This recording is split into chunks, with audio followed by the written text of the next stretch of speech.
Moving to Canada with kids? Hold on. There are a few things you need to know about the school system here in Canada that most parents only find out after they have arrived here in Canada. Trust me, learning this now will save you stress later.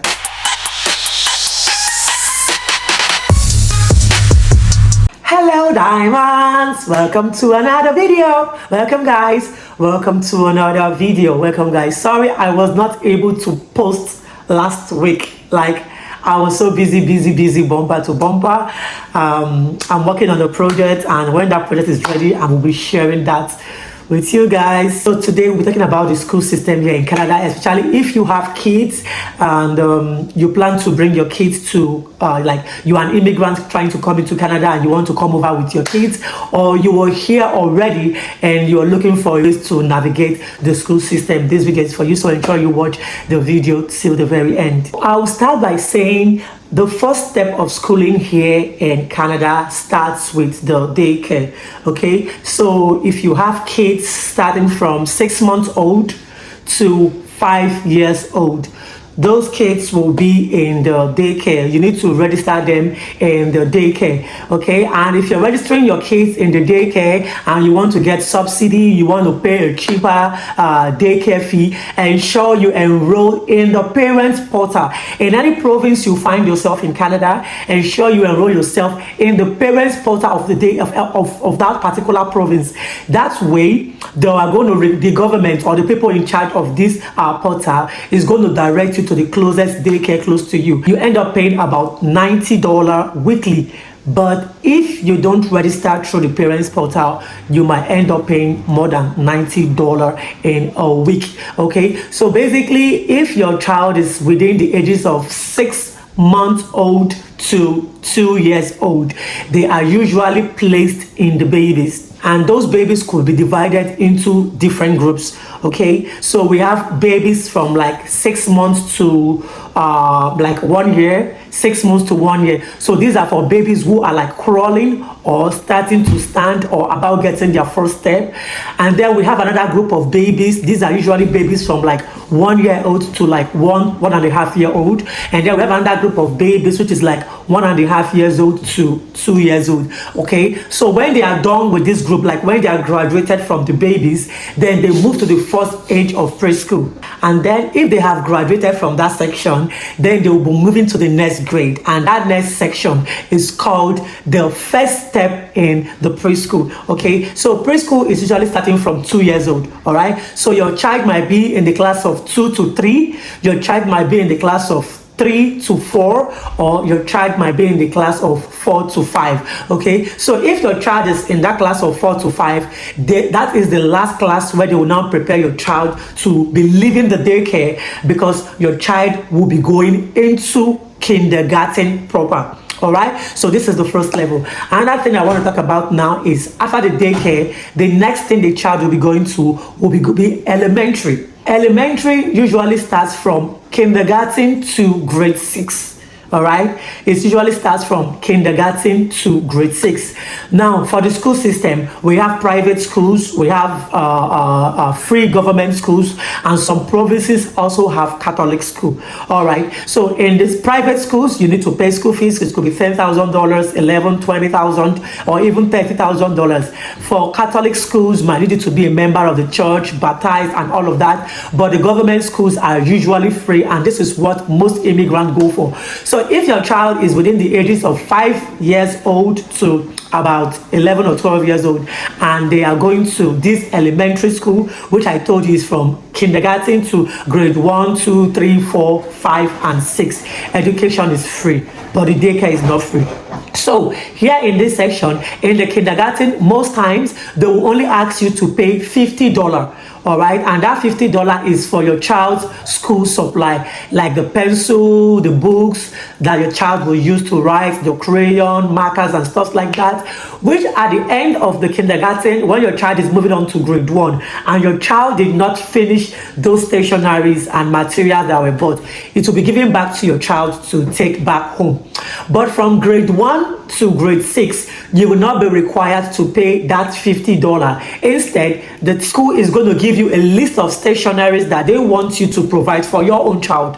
And like I said, at the end of every school section, whatever piece of that stationery that your child did not make use of, your child will bring it back home. You will need to take those resources and those materials home and add it up to the next year's section.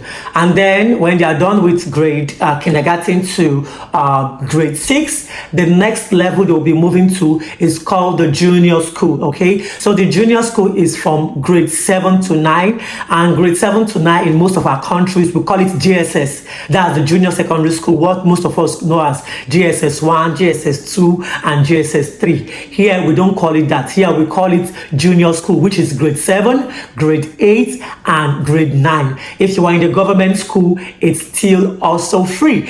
And when you are done with that, then you move on to the senior secondary school, which is the SS. Okay, most of us know it as SS1, SS2, and SS3, but here we call it high school. So the junior school that I mentioned, that one is the middle school, right? That one is the middle school that is going to prepare you for your senior school. All right, so we have the elementary, we have the middle school, which is the junior school, and now we have the senior school, which is the high school. And the high school is from grade 10, grade 11, and grade 12, which we all know as SS1, SS2, and SS3. And after this section, then your child is qualified to go to any college or university of their choice. Please know that also in this high school, education is also free. No one is going to tax your child to pay money for anything. But as always and as usual, your child will be requested to get some stationaries, and sometimes you might also be requested to get like headsets. You know, you might be requested to get headsets for your child. You might also be required to get a laptop or a tablet for your child, depending on the specification that your child will be doing in school. If it's your child going to go for pre-med, social science, arts, and all of that. And then when your child goes to the university, university is not free. It's not free, but also it's not really expensive, because remember, you came here as an immigrant a long time ago. Over time, you're going to get a permanent resident and you're going to be a citizen.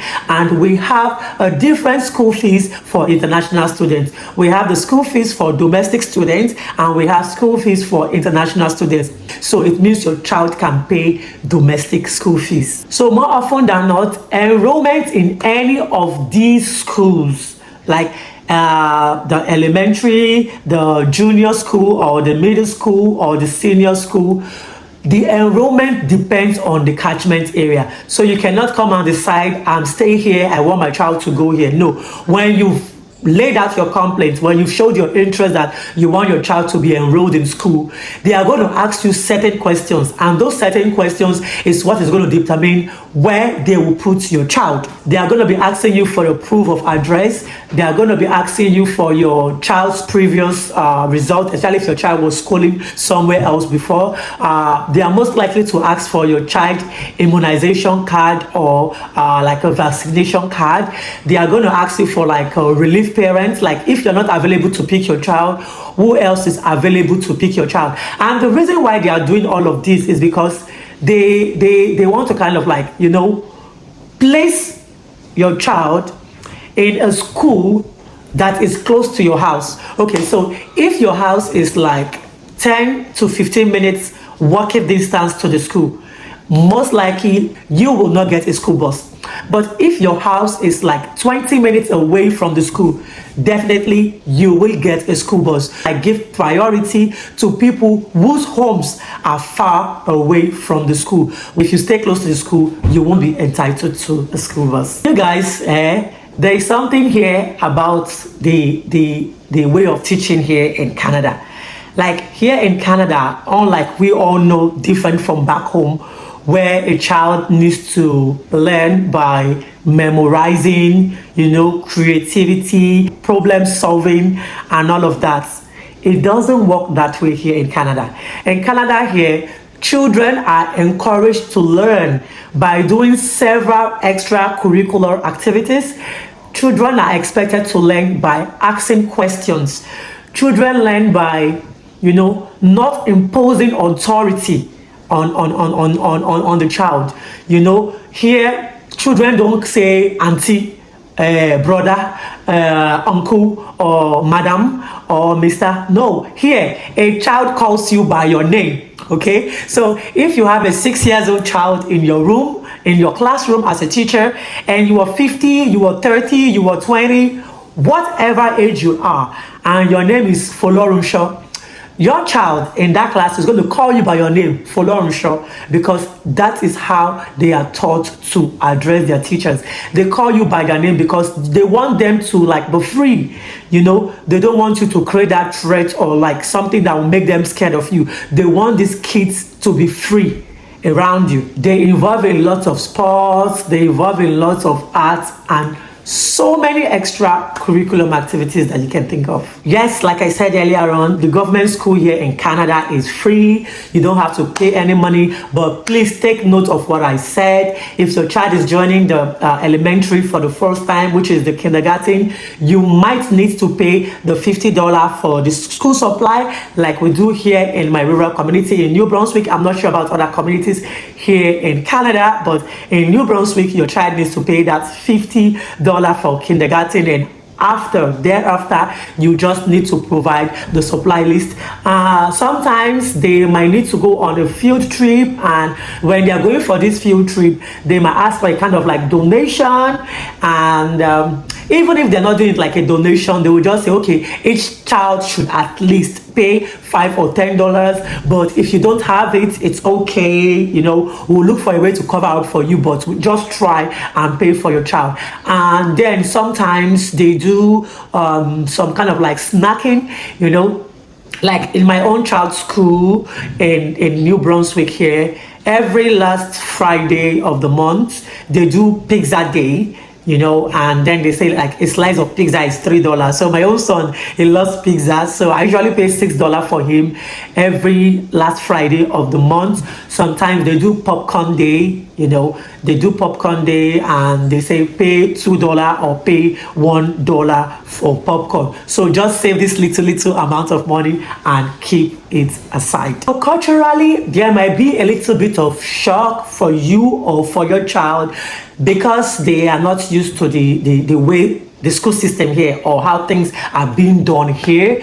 So for me, it's best for you to, as a parent or as a guardian to a child, try to join the Parents Teachers Association, so that whenever they have a meeting, or volunteer in school activities, so that you can have idea of how your child is coping in school, what's going on in the school system, even the kids and the teachers, they have a kind of a relationship where the kids ask questions at all times. Teachers do not spend hours and hours and hours and hours teaching just like we do back home. Here, they believe in interaction. They believe in discussion.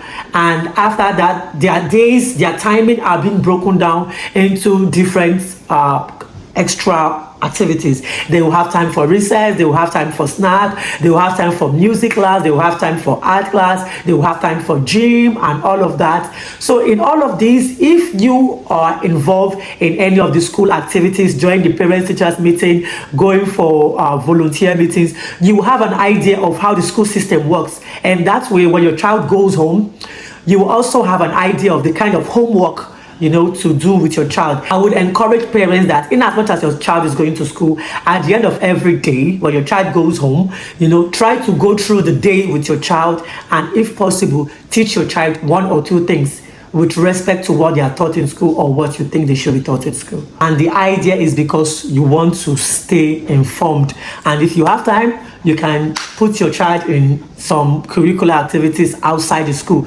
You can register your child for swimming, you can register your child for dance class, you can register your child for music class, you can register your child for anything as long as it helps the child's development. So diamonds, if you are planning your move and you are planning to relocate to Canada, or you are already here in Canada and you have children who are within the ages of 6 months to 16 years old, then this video is for you. Please remember to give this video a thumbs up, remember to subscribe, like, share this video with any parents who you know have a child here in Canada or outside Canada and is looking for a way to navigate. Okay, let me know what you think about this video in the comment section. And is there any part of this video that you didn't understand? Is there any part of this video where you would want me to give more highlights, where you want me to give more explanation? Let me know in the comment section. I will go answer all of your questions in the comment section. If you also have any questions outside of this video, let me know as well. I'm going to answer all of your questions, guys. You guys know me now. I'm always here for you guys. I'm here for my precious diamond. So drop all of your comments in the comment section. Guys, please like. Give this video a like, okay? I'm going to see you guys in the next video. But before then, let's hit up in the comment section. Take care, guys. Bye-bye.